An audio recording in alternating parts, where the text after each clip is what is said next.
à 23h48.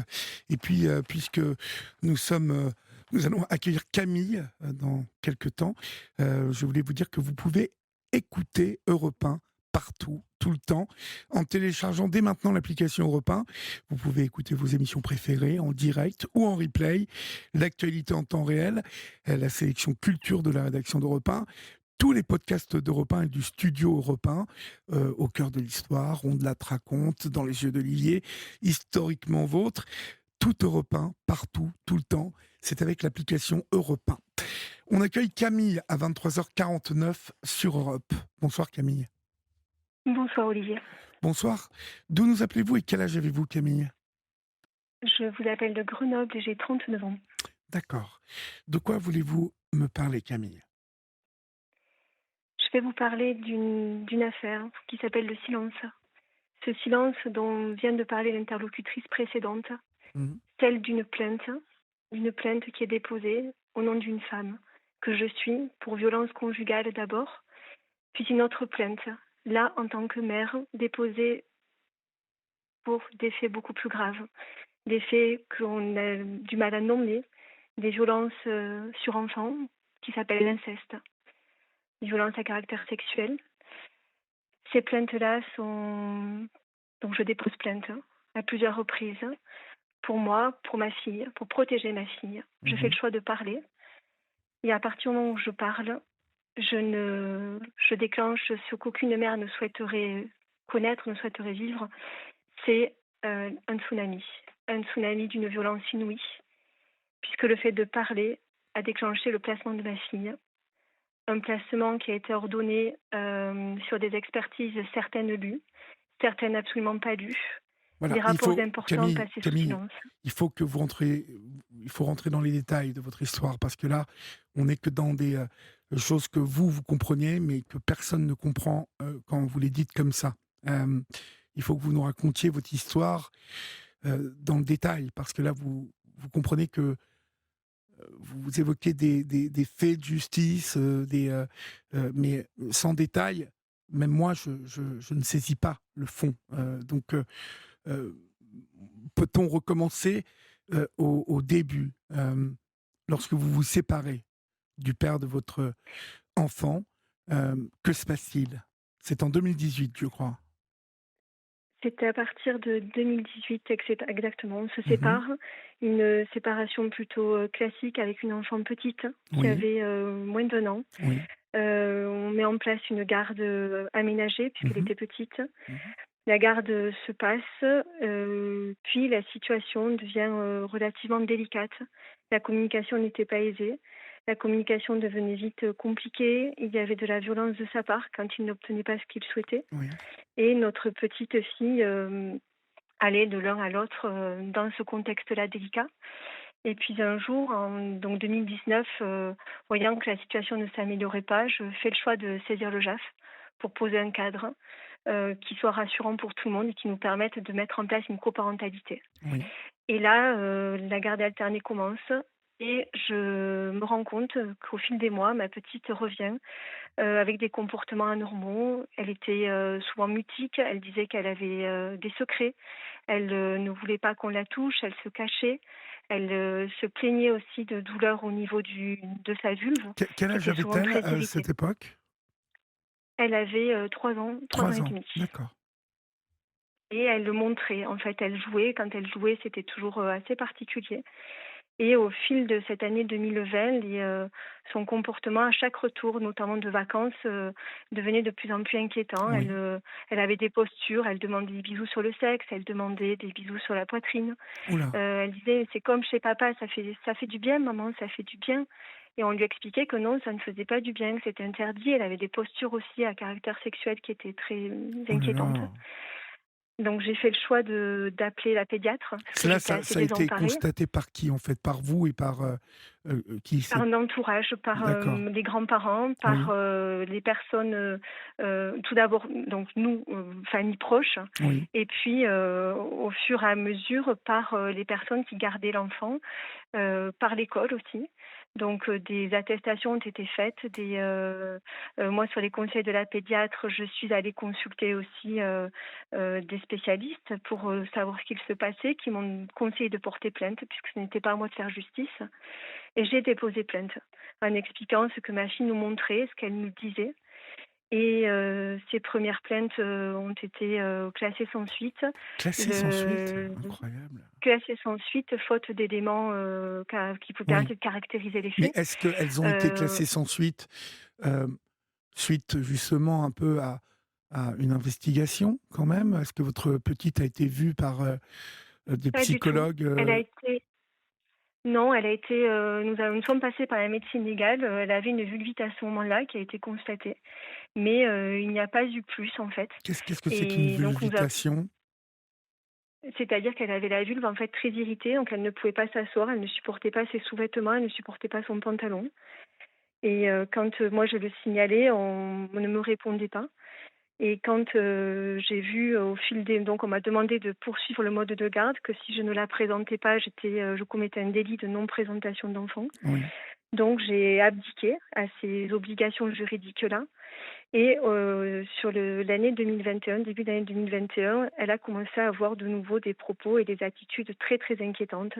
Elle s'est mise à vomir, elle ne se nourrissait plus ou très peu, elle s'arrachait les cheveux, elle se mutilait. Elle avait un dédoublement aussi quand elle se voyait en disant qu'elle était très sale, qu'elle était méchante. Et là, j'ai fait le choix de reporter plainte et de ne plus la présenter au père. Et donc j'ai déposé plainte, les gendarmes m'ont dit de bien expliquer la situation, ils ont entendu l'entourage, ils ont entendu l'école, ils ont entendu les nourrices et les psychologues. Et le dossier semblait complet. Donc nous avons ressaisi le JAF pour justement protéger mon enfant, me protéger aussi de délits de non-présentation. Et le JAF m'a autorisé à ne plus la lui présenter le temps que des expertises soient menées pour que nous comprenions la situation. Mmh. Et le père n'étant pas favorable à ces décisions-là et ne souhaitant pas attendre que les expertises se mettent en place, a saisi conjointement le juge des enfants. Et là, nous avons de nouveau subi des salves d'expertise de tous les côtés, donc au tribunal civil. Parallèlement, le pénal ordonnait des expertises aussi sur l'enfant. Et la problématique qui s'est posée, c'est qu'en fait, les expertises se sont croisées.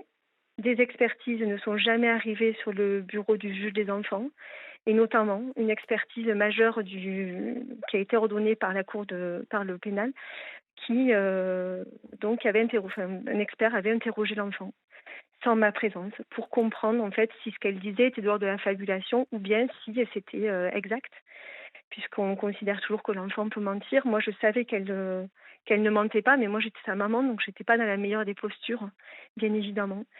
Et on s'est retrouvés embarqués de 2021 à maintenant dans des tas d'expertises, de convocations chez le juge des enfants, de convocations à la protection de l'enfance, puisqu'après se met en place un rouleau compresseur en Oui, fait oui, où dès que vous parlez, dès que vous expliquez ce que votre enfant fait, puisqu'on vous demande d'expliquer, donc oui. forcément vous expliquez, on vous dit mais madame, vous êtes en conflit, non, avec monsieur, vous avez quelque chose qui ne va pas.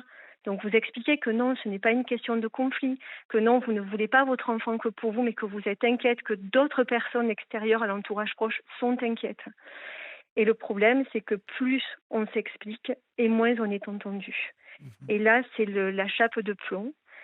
C'est systématiquement se met en place le fait de parler et d'avoir un enfant qui se retrouve placé puisque les mères sont folles, sont aliénantes, utilisent les sévices à caractère sexuel contre les pères pour enlever les gardes. Sauf que malheureusement, une maman ne fait pas cela pour enlever une Si, garde, mais pour protéger ça son enfant. ça arrive, Camille. Ces choses-là arrivent Oui, ça malheureusement, arrive, tout à heu, fait. ces choses-là arrivent et portent préjudice, aux autres mamans qui, elles, constatent des choses, réelles. Mais malheureusement, Tout à fait. on l'évoque souvent sur cette antenne, hem, aujourd'hui, bon nombre de personnes utilisent ce genre d'accusation parce qu'elles savent qu'un magistrat et les éducateurs, de la protection de l'enfance ne peuvent pas rester, indifférents à des accusations comme celle-là. Tout à fait. Donc, c'est à Tout double à fait et tranchant. c'est bien la problématique. C'est à double tranchant et ce qui est aussi à double tranchant, c'est que, dans ce contexte-là est souvent aussi, brandi comme arme contre les mères qui parlent, le fameux syndrome d'aliénation parentale, Oui, qui tente à décrédibiliser la parole de la mère et le drame qui se joue, c'est que au regard d'éléments qui sont factuels, donc qui ne dépendent pas d'une subjectivité de maman, eh bien, les faits sont attestés, sauf que l'enfant a été remise à son père dans des conditions qui sont quand même assez dramatiques, puisqu'arrachée du jour au lendemain. Je n'ai que très peu de nouvelles d'elle, puisque les services sociaux n'ont pas les moyens requis pour nous permettre l'application du jugement. c'est-à-dire, en fait, Et elle a été placée ou remise au père? confiée, elle avait été initialement placée, nous nous sommes battus pour qu'elle ne le soit pas. Nous avions fait appel de la décision. Et la cour d'appel a confié l'enfant au père, inversant alors les situations, m'expliquant que, ayant soustrait l'enfant au père pendant une durée de plus d'une année, parce que moi je considère quand même la protéger, eh bien il en serait de même pour moi désormais, et que la punition donc serait de ne plus la voir et de ne pouvoir entrer en contact avec elle qu'en lieu médiatisé, avec de nouveau une valse d'expertise, une valse de travailleurs sociaux qui sont pas toujours des plus accueillants lorsque l'on est une mère ayant dénoncé ces faits-là. Et la douleur est là. C'est que la parole est muselée parce que justement soumise à un contexte qui est très délicat, qui est un Alors, contexte de mœurs. on va continuer à évoquer votre situation et tirer quelques conclusions sur tout ce que vous venez de dire, mais on va laisser passer l'info sur Europe 1 et on se retrouve dans quelques minutes. D'accord, Camille? Bien sûr. À tout de suite. Il est minuit passé de 3 minutes, vous êtes sur Europe 1 et si vous nous rejoignez maintenant, vous êtes avec nous jusqu'à 1h du matin, vous pouvez composer le 39 21, 50 centimes d'euros la minute ou nous écrire vos SMS au 7 39 21, suivi du mot nuit écrit en lettres majuscules, suivi d'un espace. Nous sommes avec Camille qui nous parle du placement de sa fille. Dans un premier temps, hein, Camille, puisque vous me dites que votre fille a été remise à, au père hein, de votre fille, donc, et qu'aujourd'hui vous ne pouvez la voir qu'en visite médiatisée. Donc vous la voyez combien de fois par mois, en fait, la petite aujourd'hui? Je suis censée la voir 6 heures par mois et là concrètement je ne la vois que 2 heures. Pourquoi? Parce que les services sociaux n'ont pas les moyens humains requis pour mettre en application la décision de justice. Le temps que que la décision soit révisée, puisque nous avons ressaisi le juge des enfants en urgence. Oui. Mais ce sont des contacts qui sont très très courts, sous surveillance.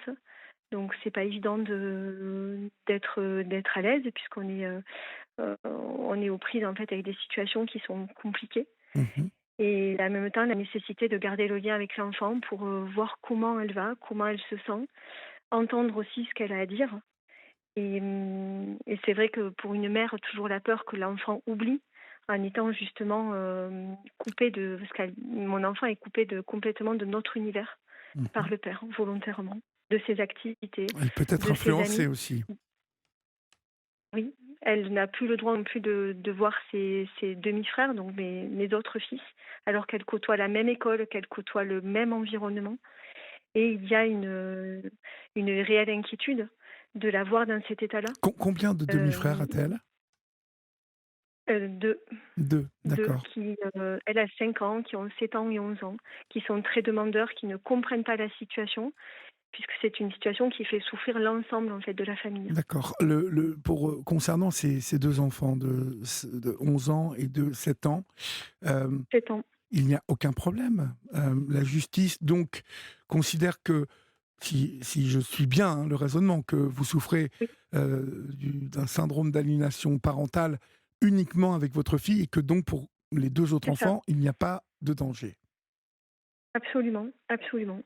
D'accord. Et c'est ce qui est insoutenable, puisque cette manière de, justement, de traiter la fratrie aussi, de séparer la fratrie en on n'est pas mère on est mère de 3 enfin je suis mère de Vous 3 êtes mère de enfants, je ne suis trois pas enfants, mère de bien l'une et sûr. différemment des 2 autres Mhm. et c'est vrai que ce qui est le plus compliqué, c'est d'essayer d'expliquer la situation puisque l'émotionnel en général prend le pas aussi et plus on essaie voilà, de mettre des mots sur cette situation, plus la douleur est grande et surtout plus en face les travailleurs sociaux n'entendent pas. Parce que c'est inentendable en fait ces situations-là Mhm. où, les enfants sont, victimes de situations qui sont, même pour une mère quand on vous demande de mettre des mots sur la situation, c'est insoutenable. Comment, en fait, ça se passe pour les deux autres enfants? Parce qu'il y a, encore une fois, il y a quelque chose qui m'échappe. À partir du moment où vous êtes considérée comme, comme une mère qui ne tourne pas rond, est-ce que la justice ou l'ASE s'est portée sur l'existence donc des deux autres enfants, sur l'éducation des deux autres, sur vos deux autres enfants? Est-ce que Oui, tout à fait, tout à fait. D'accord. Le rouleau compresseur continue sur les 2 autres Ah, enfants puisque, d'accord. là aussi tout un tas d'expertises sont déclenchées pour voir si les enfants sont suivis médicalement, sont suivis scolairement, sont dans des environnements, sociaux et professionnels qui leur permettent de s'épanouir Mhm, et finalement tout est passé au peigne fin et nous n'avons plus ni de vie ni d'intimité. mhm. Ce qui est très douloureux pour les enfants aussi d'être soumis à cette pression-là, Je veux bien vous puisque croire. ne comprennent pas en fait la situation. Vous êtes entourée, Camille? Nous sommes, la chance que j'ai dans cette abomination, c'est que je suis entourée par, des amis, de la famille, mais aussi des professionnels de santé qui, ont accepté de s'engager en fait. Qui D'accord. n'ont pas simplement été curieux, mais qui ont été courageux. Et bien évidemment, le soutien des associations. L'association Nous Toutes 38 de Grenoble a coécrit avec nous une tribune sur Mediapart. L'association L'Enfant Bleu a également accepté de venir nous soutenir dans cette épreuve-là, Ce qui n'est pas au rien. nom de l'enfant, Mhm. ce qui n'est pas rien. Non, ce qui n'est pas Et ces rien. soutiens arrivent aussi puisque nous avons réussi à récupérer certaines expertises qui avaient disparu de la circulation et qui, pourtant venaient corroborer les dires de ma fille. Mhm. Et ça a quand même été un choc de les découvrir puisque je les ai découvertes grâce à la gendarmerie, et à la police brigade des familles qui nous ont tenus informés de documents que nous n'avions jamais eus. Cela veut dire que votre fille a été entendue par la brigade des mineurs et que dans ses procès-verbaux, elle évoquait donc des choses troubles concernant Absolu l'attitude du père vis-à-vis d'elle. Et ces Oui, tout expertises à fait. ont été écartées du dossier social, en fait. Écartées et ne sont plus, et psychologiques, ne sont plus même au tribunal. Elles ont été détruites. C'est embêtant, Donc nous ça. avons demandé C'est embêtant ce que voilà vous et c'est pour soulignez ça que là. nous nous battons C'est et très nous nous embêtant. battons pour, oui, tout à fait, Ça veut dire que tout à fait. on a volontairement écarté ces expertises qui n'allaient pas dans le sens de la décision du juge des affaires familiales. Et surtout du juge des enfants, Du juge puisque des le enfants, juge des pardon. enfants Pardon, pardon. Oui, oui. n'avait pas eu accès à ces documents-là D'accord, et excusez-moi, alors j'ai que ce parlé sont des des... experts Oui, d'accord, le juge des enfants, pardon. juge des enfants et c'est ce qui a été dramatique, c'est qu'en fait, quand on a eu accès à ces documents-là, il y a, seulement un mois de cela, sur des expertises quand même qui datent d'avril 2022, quand on a lu le contenu des expertises, c'était, édifiant, c'était insoutenable et nous nous battons à l'heure actuelle pour que ces expertises-là soient remises au dossier, soient surtout lues et considérée. Considérée pour la protéger puisque la priorité est à la protection de l'enfant, Exactement. Qu'y heu a-t-il dans et ces, pas qu'y a-t-il dans ces procès-verbaux? il y a, donc, une expertise majeure d'un spécialiste de la protection de l'enfance, Oui. donc expert, psychologue qui, parle justement, enfin qui cautionne la présence donc de sévices sexuels à caractère physique et psychologique et surtout, et ça c'était pour moi, dramatique, qui spécifie qu'il y a eu effraction sur le corps de l'enfant. Oui, oui, oui. C'est un mot que je n'arrivais pas à comprendre quand la police m'a dit: «Madame, est-ce que vous comprenez le mot?» Je leur ai dit: «Non, je ne le comprends pas, Bah, c'est parce qu'il vous a non». sidéré, parce que J'ai c'est eu assez parlant comme c'était un mot. choc. Ça a été Ah un oui. choc d'une violence inouïe et pour, une mère, en fait, c'est impossible de mettre en lien ce mot-là avec son propre enfant. Oui. Quand on est une maman, on protège son enfant. Quand on est un papa, normalement, on protège aussi son enfant. Et quand vous voyez cette réalité vous heurter en plein visage, c'est ingérable. C'est ingérable. Du temps que vous étiez avec cet homme, vous n'aviez rien remarqué de comportement un peu curieux? Il y avait une réelle emprise de sa part sur nous, imposant déjà à ce moment-là le silence. Le silence et une violence sourde qui empêchait de parler, en fait. C'est-à-dire que tout ce que j'observais était systématiquement balayé par la violence. La violence d'abord des mots, puis des gestes, en me disant si tu parles, tu vas me le payer, tu te relèveras jamais, je vais te massacrer, tu vas voir ce que ça fait. Et je lui avais dit mais comment tu peux tenir ce genre de propos-là? Et il m'avait dit je t'enlèverai tout. Et je lui ai dit mais qu'est-ce que c'est tout? Je t'enlèverai tes enfants les uns après les autres si tu parles. Et le problème c'est que j'ai parlé. Mmh. J'ai parlé et ma fille n'est plus là. Avec une impuissance totale à la protéger face à ce terrible univers dans lequel elle se trouve, un univers en plus qui est protégé par des conventions sociales, puisque le père a une situation professionnelle plutôt favorisée et cadre. La belle-mère est chirurgienne dentiste dans un- voilà, donc dans un endroit de renom.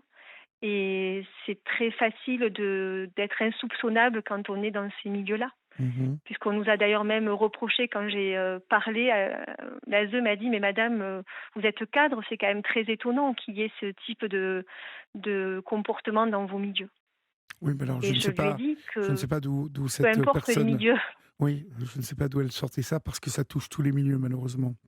Ça n'a rien à voir avec le C'est ça, je ne sais pas si vous avez vu le film Police, heu, police. Oui, de Mai tout à fait, Wen, on voit qu'il y a une histoire d'attouchement, hein, d'une petite, tout à fait. et que le papa est un cadre supérieur, voire un patron d'entreprise, d'un milieu très bourgeois. Donc, ce film est remarquable d'ailleurs parce qu'il balaye beaucoup d'aspects, de toutes ces violences faites aux enfants. Hem, oui, Oui quels sont les professionnels qui et se faite aux sont mères qui parlent. et faites aux mères qui parlent comme aux pères, vous Oui, savez, tout à l'heure, je vous l'ai dit, ce débat est vaste, et et malheureusement, vaste, tout à fait, il y a des truqueurs, des imposteurs, de chaque côté, en fait. Il n'y a pas de tout à fait et qui non. nuisent justement à cette libération-là de la parole. Oui, et aux enfants, surtout, je trouve, au bout du Absolument, compte. qui sont la priorité. Mais, quels sont les professionnels de santé qui s'engagent auprès de vous? La médecine légale du CHU de Grenoble, Oui, les psychologues libérales qui, nous suivent également, un psychiatre également qui avait mené une des expertises oui. et ce sont les voilà, les acteurs majeurs. Les médecins, qui nous suivaient ont été obligés de se retirer puisque systématiquement le père les dénonce au conseil de l'ordre s'ils approchent l'enfant, puisque le but c'est de l'isoler aussi médicalement pour ne pas que l'enfant puisse parler Il y a ce et soir, ça c'est dans vos propos, hem, une situation très grave qui est évoquée, hein. Elle est très tout à fait. grave, parce qu'on parle là, de l'équilibre d'un enfant, mais surtout de la vie, de l'avenir de cet enfant, et de Oui, son quotidien, parce que ces accusations sont très lourdes. Vous tout à fait, tout à fait. et alors ce qui, ce qui m'amène à vraiment, accréditer votre parole, c'est, tous ces engagements, qu'il y a autour de vous, qui sont assez rares dans ce type, d'affaires.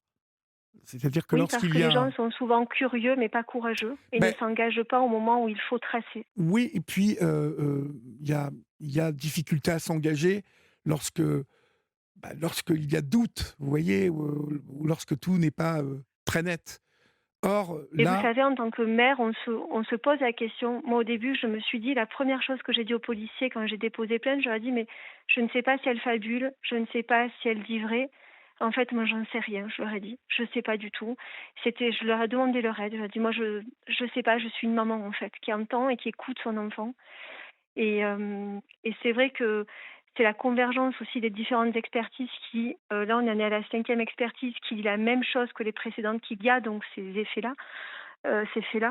Et c'est vrai que d'être soutenu par des professionnels, c'est ce qui permet aussi, quand on est maman, de se dire: «Je ne suis pas folle, en fait.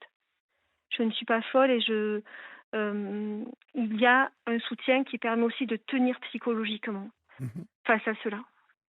il y a sans Et doute ce sont des la professionnels courageux. il y a la vérité, bien évidemment, au-delà de l'amour que vous portez à votre fille, il y a, semble-t-il, ce soir, la vérité qui est de votre côté, en tout cas à laquelle vous croyez dur comme fer, qui renforce le courage dont vous faites preuve. En tout cas, tenez-nous au courant, hein, Camille, n'hésitez pas Oui. à nous donner des nouvelles de l'évolution des choses, et bien évidemment, on sera attentif à votre situation et surtout, à la manière surtout à la manière dont, la suite des événements, va être, instruite. Parce que Tout à fait. encore une fois, il y a là, une situation des plus préoccupantes, des accusations, et des constatations surtout, très inquiétantes concernant votre fille. Hem Oui.